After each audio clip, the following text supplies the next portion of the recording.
बिस्मिल्लाहिर्रहमानिर्रहीम। अस्सलाम वालेकुम डियर स्टूडेंट्स, आज हम पढ़ेंगे science 8 class unit number 1 topic ecology.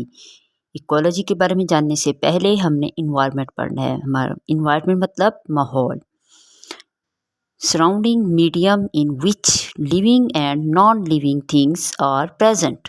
Surrounding medium in which living and non living things are present, यानी कि हमारे इर्द गिर्द की वो चीज़ें जो जानदार भी हैं और गैर जानदार, वो तमाम की तमाम चीज़ें हमारा माहौल कहलाती हैं।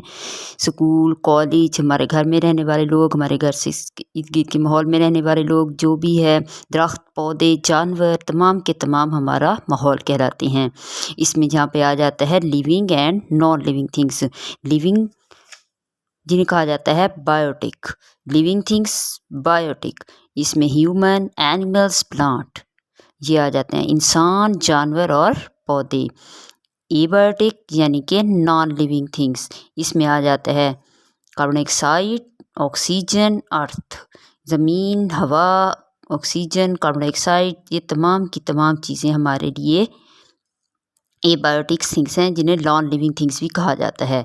अब बारी आती है इकोलॉजी, असल टॉपिक की। उस इकोलॉजी के बारे में जानने से पहले हमें जाना इन्वायरमेंट, बायोटिक, एबायोटिक। इकोलॉजी की डेफिनेशन में आता है study of relationship between biotic and abiotic component, यानी कि ताल्लुक़ को बिटवीन किसके दरमियान, बायोटिक और एबायोटिक के अज़ा के दरमियान जो ताल्लुक़ होता है, उसके मुताला को, उसकी मालूमात जो हासिल करनी होती है, उसको इकोलॉजी कहते हैं। फॉर एग्ज़ाम्पल बायोटिक हमारे पास ये चीज़ें आ जाती हैं, ह्यूमन, एनिमल्स, प्लांट्स, और एबायोटिक आ जाती हैं कार्बन डाइऑक्साइड, अर्थ और ऑक्सीजन। इन तमाम चीज़ों का आपस में ताल्लुक़, इस ताल्लुक़ के मुताले को इकोलॉजी कहा जाता है। अब आ जाता है इकोसिस्टम। इकोसिस्टम में हमने पढ़ना है द सिस्टम ऑफ इंटरएक्शन, एक ऐसा सिस्टम, इंटरएक्शन जो एक दूसरे के साथ ताल्लुक़, इंटरएक्शन का मतलब होता है एक दूसरे के साथ ताल्लुक़, एक ऐसा सिस्टम जो ताल्लुक़ ज़ाहिर करता है और interdependence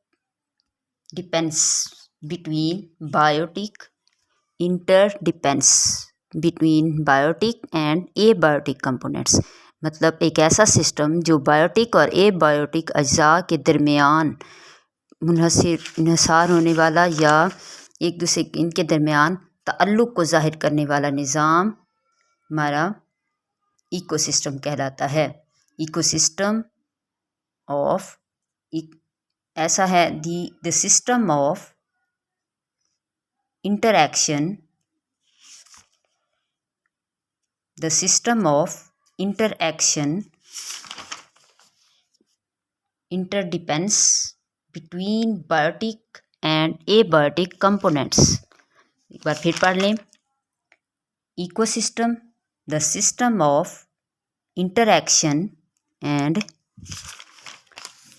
इंटरडिपेंड्स between biotic and abiotic components. अब इसको एक डायग्राम के ज़रिए बताया गया कि इनका आपस में इंटरडिपेंस या इंटरेक्शन कैसे होता है।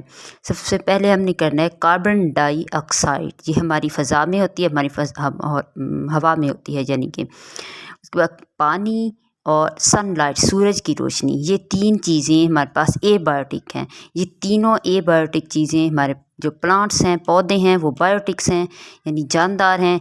जब इन तीनों चीज़ों को यूज़ करके ये प्लांट्स, पौधे अपनी खुराक तैयार करते हैं, तो तब एक फ़ोटोसिंथेसिस का अमल आता है और इसी तरह इनकी एक एनर्जी खारिज होती है, जिस एनर्जी को फिर आगे मज़ीद बायोटिक थिंग्स और जो होती हैं, जैसे ह्यूमन हो गए, एनिमल्स हो गए, वो यूज़ करते हैं। वो यूज़ करके फिर उनकी हयात होती है, वो ज़िंदा रहते हैं। यानी कि बायोटिक, एबायोटिक अज्जा, ये तीन, इनसे बायोटिक अज्जा ये हासिल करते हैं खुराक। उसके बाद जब ये मुर्दा हो जाते हैं, जब ये मर जाते हैं, तो फिर डिकम्पोज़र वजूद में, यानी कि ऐसे ऑर्गेनिज़म्स जो इनकी तोड़ फोड़ कर देते हैं, जिनकी डिकम्पोजिशन हो जाती है, इनकी जो मुर्दा बन जाते हैं, यानी ह्यूमन्स, प्लांट्स, एनिमल्स, ये तो डिकम्पोजिशन के अमल पैदा होता है, जिससे डिकम्पोजिशन का अमल करते हैं। तो इस डिकम्पोजिशन के अमल के बाद जो दोबारा रिलीज़ हो जाती है कार्बन डाइऑक्साइड, जो दोबारा हवा में चली जाती है।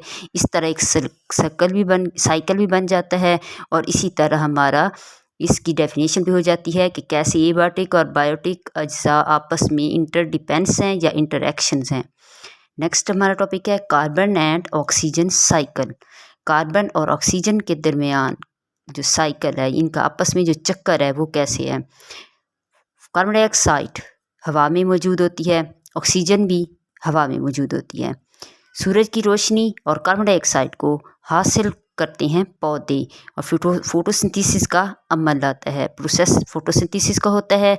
तो ये फोटोसिंथेसिस के अमल में प्लांट्स, पौधे जो हैं वो खुराक तैयार करते हैं और रिलीज़ करते हैं ऑक्सीजन को।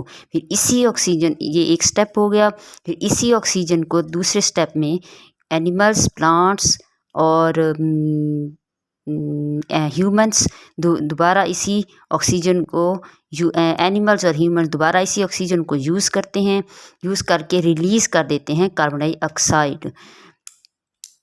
ये रिलीज़ करते हैं दोबारा कार्बन डाइऑक्साइड। इस तरह दोबारा जब कार्बन डाइऑक्साइड रिलीज़ हो जाती है, ये हवा से भी ऑक्सीजन हासिल कर सकते हैं, ये इधर से भी, यहाँ दोनों तरफ से। अब जब ये मुर्दा मर जाते हैं तो फिर दोबारा उसी ऑक्सीजन के अमल के अंदर दोबारा ये डिकम्पोज़र यानी डिकम्पोजिशन के अमल से गुजरते हैं। जो डिकम्पोजिशन, ये पहले भी आपको यहाँ बता चुकी हूँ कि डिकम्पोज़र एक ऐसे ऑर्गेनिज़म्स होते हैं जो इन चीज़ों की तोड़ फोड़ करके इनको मिक्स कर देते हैं ज़मीन में। तो इससे कार्बन डाइऑक्साइड खारिज होती है जो दोबारा हवा के अंदर दाखिल हो जाती है, या और इससे अमल कौन सा वजूद में आ जाता है, डिकम्पोजिशन का।